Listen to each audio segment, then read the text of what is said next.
एक समय की बात है, सुंदर वन जंगल में चुनमुन चिड़िया अपनी मां मोनी चिड़िया के साथ रहती थी। एक दिन मोनी चिड़िया बीमार पड़ गई। चुनमुन बेटी, मेरी तबीयत ठीक नहीं रहती। लगता है अब मैं बहुत दिनों तक जिंदा नहीं रह पाऊंगी। तू मेरे मरने के बाद अपने मामा कालू कौवा के पास चली जाना। ऐसा मत कहो माँ, तुम ठीक हो जाओगी। काश यहाँ कोई अच्छा डॉक्टर होता तो तुम्हें ठीक कर देता। बेटी, इस पूरे जंगल में कोई डॉक्टर नहीं है। तुम चिंता मत करो माँ, एक दिन मैं डॉक्टर बनकर इस जंगल में सबका इलाज करूंगी। कुछ दिन बाद मोनी चिड़िया मर जाती है। चुनमुन चिड़िया अपने मामा के पास चली जाती है।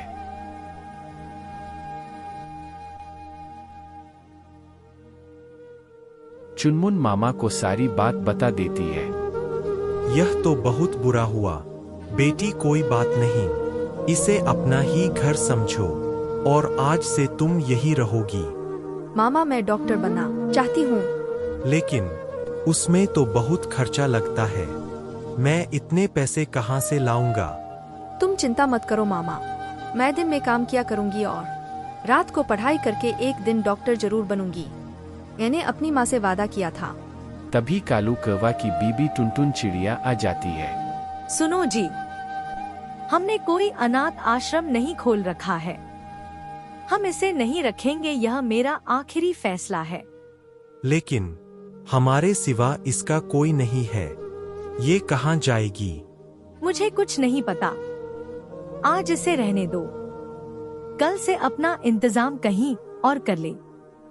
चुनमुन चिड़िया को अपनी मामी की बात बहुत बुरी लगती है। वह रात में ही घर छोड़कर चली जाती है। उड़ते उड़ते सुबह हो जाती है। तभी उसे एक नदी दिखाई देती है। वह पानी पीने के लिए नदी के किनारे पर उतर जाती है। तभी वहां टोनी कबूतर आ जाता है। बेटी, तुम कौन हो और यहाँ अकेली क्या कर रही हो? मैं यहाँ नई नई आई हूँ और पानी पीने के लिए रुक गई थी। बेटी, इस नदी में एक मगरमच्छ है, वो पानी पीने वालों को खा जाता है। जल्दी से पानी पियो और किसी पेड़ पर जाकर बैठ जाओ। चुनमुन और टोनी कबूतर पानी पीकर एक पेड़ पर बैठ जाते हैं। टोनी कबूतर के पूछने पर चुनमुन उसे सारी बात बता देती है। बेटी, यह तो बहुत अच्छी बात है। तुम चिंता मत कर, मैं तुझे पढ़ाऊंगी। तुम डॉक्टर जरूर बनेगी। टोनी कबूतर चुनमुन चिड़िया को अपनी बेटी बनाकर अपने घर ले जाता है। कुछ सालों के बाद मुन चिड़िया डॉक्टर बन जाती है। एक दिन चुनमुन चिड़िया एक चिड़िया को दवाई दे रही थी। तभी उसने किसी के रोने की आवाज सुनी। चुनमुन चिड़िया ने पलटकर देख तो उसके मामा कालू कौवा खड़े रो रहे थे। मामा जी, आप? मामा, मुझे बहुत खुशी हुई आपको देखकर, लेकिन आप रो क्यों रहे हैं? बेटी, मेरी पत्नी ने तुझे घर से निकाल दिया, तब से मुझे तेरी चिंता सता रही थी। आज तुझे डॉक्टर के रूप में देखकर मेरे मन को बहुत सुकून मिला, इसलिए मेरी आंखें गीली हो गई। मामा, जो होता है अच्छे के लिए होता है।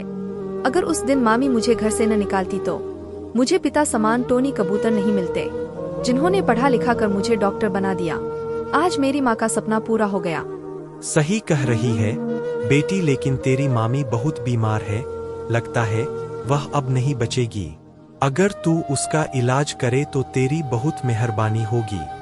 मामा, यह भी कोई पूछने की बात है? चलो, मुझे मामी के पास ले चलो। कालू चुनमुन को लेकर अपने घर पहुंच जाता है। टुनटुन बेटी, मुझे माफ कर दे, तेरी तो पूरे जंगल में तारीफ होती है। मुझे अपने कर्मों की सजा मिल गई है। ऐसी बीमारी लगी है कि मैं अब बच नहीं पाऊंगी। तुम चिंता मत करो मामी, मैं तुम्हें कुछ नहीं होने दूंगी। ये लो दवाई, 1 महीने दवाई खाना और आराम करना। मैं फिर आकर तुम्हें देख जाऊंगी। बेटी, मैंने तुझे घर से निकाल दिया, फिर भी तू मेरा इलाज कर रही है। मामी, अगर आप उस दिन मुझे घर से न निकालती तो शायद मैं डॉक्टर नहीं बन पाती। तुम अब यही रहे ना मेरी बेटी बनकर।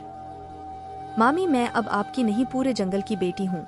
यह पूरा जंगल मेरा घर है और मेरे घर पर बहुत से बीमार आते हैं और उनका इलाज करके मुझे बहुत खुशी मिलती है। यह कहकर चुनमुन अपने घर के लिए चल देती है।